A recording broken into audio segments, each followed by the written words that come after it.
Bonjour à tous et bienvenue dans le News Gamer numéro 168, la première News Gamer de février 2015, et dans cette émission, on a mis des magiciens et des dragons. On aura aussi des fantômes, des super pouvoirs et des extraterrestres, c'est tout de suite.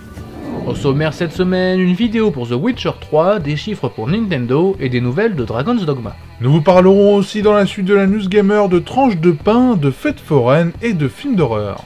On vous passera au crible le film Jupiter, le destin de l'univers, où il sera question d'extraterrestres. Nous vous passerons aussi au crible la nuit au musée Le Secret des Pharaons, le dernier film de Robin Williams. Enfin, on se quittera avec 4 super-héros. On a eu cette semaine quelques dates pour les films Star Wars. Alors que George Lucas n'a toujours pas vu la bande-annonce de Star Wars 7, nous avons des dates de sortie pour Star Wars 8 et 9. Ils sortiront respectivement en 2017 et 2019, on attend ça avec impatience. Et tout de suite, du gameplay pour The Witcher 3. The Witcher 3, le jeu le plus attendu de l'année, a décidé de frapper un grand coup cette semaine avec une vidéo de gameplay de presque 15 minutes. Si le résultat graphique est en dessous des images qu'on avait l'habitude de voir, on a au moins pu vérifier que le RPG de Namco Bandai ne se reniait pas en empruntant le système de combat de ses aînés. The Witcher 3 débarquera sur PS4, Xbox One et PC le 19 mai 2015.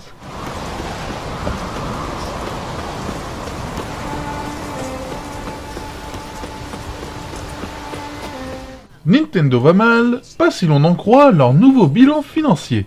En effet, la marque créatrice de Mario est dans le vert depuis maintenant plusieurs mois. Avec un bénéfice de 336 millions d'euros durant le troisième trimestre fiscal, le géant japonais est plutôt content. On apprend ainsi que 1,9 million de Wii U et 4,99 millions de 3DS ont été vendus durant cette période.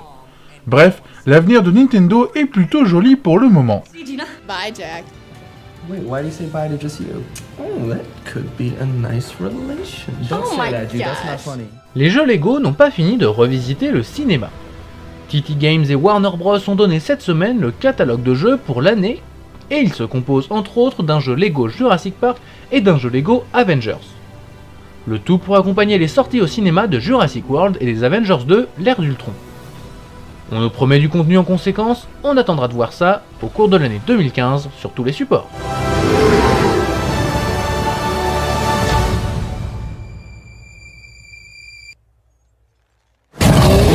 C'est maintenant officiel, un nouveau Dragon's Dogma est actuellement en développement. Cette fois-ci, Capcom a décidé de transformer la licence en free-to-play multijoueur. Une vidéo de présentation est sortie pour présenter les combats contre les dragons, mais aussi les villes dans lesquelles les groupes de joueurs pourront se former. Pour le moment, aucune date de sortie n'a été dévoilée.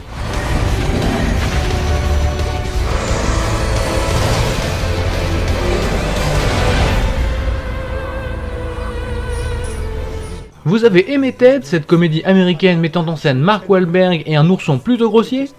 Eh bien ils vont revenir pour tenter de légaliser la peluche en tant qu'être humain. Ça promet en tout cas un paquet de scènes cocasses et de moments drôles, ce qui est le but d'une comédie. Prochainement au cinéma. Sperm donut.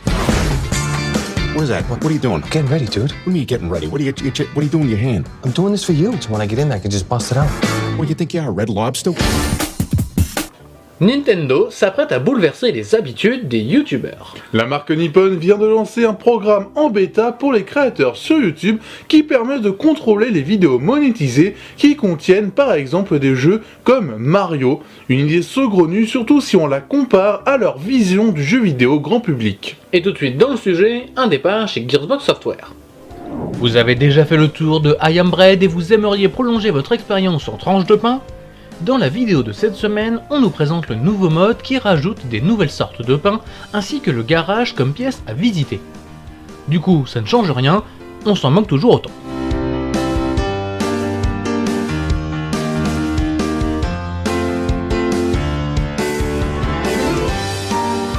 Scream Ride, le jeu de destruction de Frontier Developments, s'est montré discrètement avec une nouvelle vidéo de gameplay. Cette vidéo de 7 minutes est sympa, mais le jeu n'est-il pas trop répétitif ?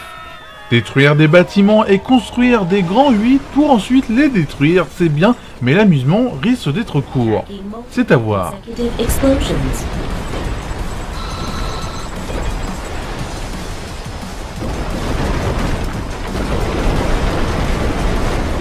Rien ne va plus chez Gearbox Software avec le départ cette semaine d'Anthony Burch, le scénariste de Borderlands 2. Après le départ d'un lead designer il y a quelques semaines, voilà une autre perte de poids alors que le studio s'apprête à passer au travail sur Borderlands 3. En espérant qu'il soit remplacé correctement, histoire de ne pas perdre l'humour si caractéristique de la série. Je voudrais le prévenir, lui dire de fuir, de pas rester là, de se cacher, pour que je sois pas obligé de le tuer. S'il y a une bande-annonce qui a déçu cette semaine, c'est bien celle de It Follows, un nouveau film d'horreur de David Robert Mitchell. En effet, le film a été récompensé dans énormément de festivals, dont celui de Deauville, mais la vidéo n'arrive pas à convaincre. On s'éloigne complètement du sujet principal pour ne rien y comprendre, en espérant que le film ne soit pas comme ça. What exactly is supposed to be following you? I don't know. Just pass it along. You believe me, right? Nous avons enfin une date pour le reboot de Ghostbusters. Malheureusement, cela deviendra réalité le 22 juillet 2016 aux États-Unis et le film est déjà dans sa phase de production. On sait aussi que le casting principal devrait être 100% féminin et que Bill Murray refuserait de faire une apparition dedans. En clair, on n'est pas du tout confiant pour ce reboot d'un film tellement culte. Egan, tu sais ce que ça me rappelle? C'est la fois où t'as voulu te faire un trou dans la tête. Ça aurait marché si tu m'avais pas empêché de le faire. Bonjour, je suis Roger Delacorte. Vous êtes envoyé par l'université? Oui. Cette semaine, 2 films dans le passé au crible, Jupiter, le destin de l'univers et La Nuit au musée 3, le secret des pharaons. Du côté des jeux vidéo, il n'y a que le petit jeu Grow Home qui sort, et sinon toujours au cinéma, vous pourrez aller voir It Follows ou Papa ou Maman. Jupiter, c'est le nouveau film avec Mila Kunis et Channing Tatum en acteurs principaux, et La Nuit au musée 3, c'est le retour de Ben Stiller en gardien de musée. Lorsque le destin du monde se retrouve lié à un code génétique et à plein d'autres trucs super compliqués, ça donne Jupiter, le destin de l'univers. Le casting du film est très lourd, que ce soit au niveau de la production ou des comédiens. Tout d'abord, en tant que réalisateur, on retrouve les frères et sœurs Wachowski. Oui, ce sont bien ceux à l'origine de Matrix et Clou d'Atlas. Concernant les acteurs, on retrouvera Channing Tatum et Mila Kunis en rôles principaux et Sean Bean, Douglas Booth et Eddie Redmayne en rôles secondaires. Un casting qui tient la route du début jusqu'à la fin. Cette planète et il veut vous tuer. Je suis personne, vous comprenez? Les Wachowski à la réalisation, c'est quasiment synonyme de science-fiction. On a ici un film à la direction artistique très réussie qui nous propulse dans un univers incroyablement dense et crédible. Les effets visuels sont saisissants, dommage qu'on tombe parfois dans la facilité de certaines mises en scène un peu convenues. On est malgré tout bien dépaysé. Si elle le souhaite. Je suis toujours la même personne. Palem reste propriétaire en titre de la Terre, mais si vous réclamez votre dû, votre planète sera à vous. L'histoire de Jupiter n'est pas très originale, mais a le don d'être bien écrite. On se retrouve dans le futur quand une jeune femme, qui a pour avenir de nettoyer des toilettes, découvre qu'elle est en fait l'héritière d'une planète. Elle est la réincarnation d'une souveraine. Le choix de devenir ce qu'elle est vraiment risque de bouleverser l'équilibre du cosmos. Bien évidemment, certains ne seront pas d'accord avec le retour de cette dame. Jupiter, le destin de l'univers est un film ambitieux qui manque parfois de fraîcheur dans les idées, ce qui lui vaut la note de 4/5. Cette planète me revient de droit. Plus maintenant. Majesté. Ben Stiller qui doit sauver des statues qui s'animent, c'est La Nuit au musée 3, le secret des pharaons. On reprend les mêmes et on recommence. C'est comme ça que l'on peut décrire le casting de La Nuit au musée 3. En effet, le réalisateur est toujours Sean Levy. Et concernant les acteurs, on retrouve toujours les excellents Ben Stiller, Robin Williams, Owen Wilson, Steve Coogan ou encore Ricky Gervais. Un bon ensemble pour rire. Je crois pas que c'était sa faute. Oh, à moi, Larry, je pardonne le pauvre petit singe innocent. Et il n'a qu'une seule nuit. Ce troisième volet de La Nuit au musée fait un peu réchauffer. On connaît le concept et les blagues sont souvent attendues sans jamais vraiment faire mouche.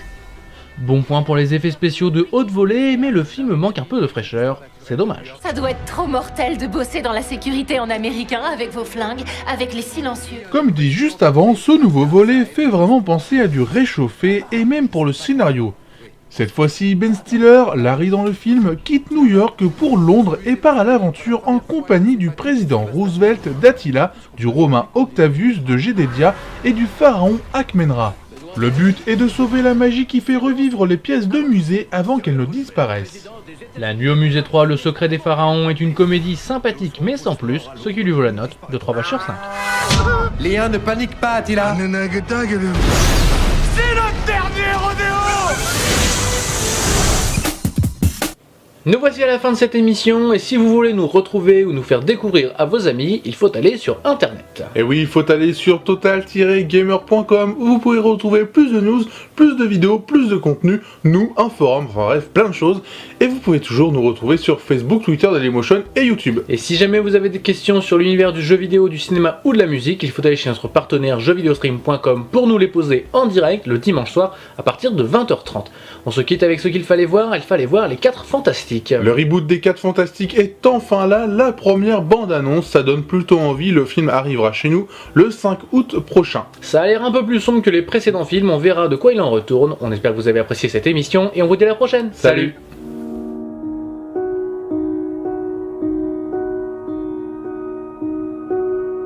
Comment sommes-nous arrivés jusqu'ici? Les êtres humains éprouvent un désir incommensurable de découvrir, d'inventer, de construire.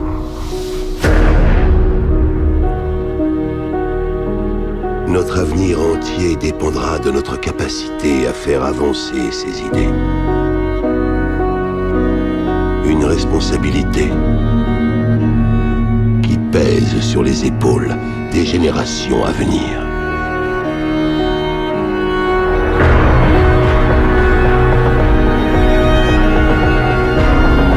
Mais toute nouvelle découverte implique un risque, un sacrifice.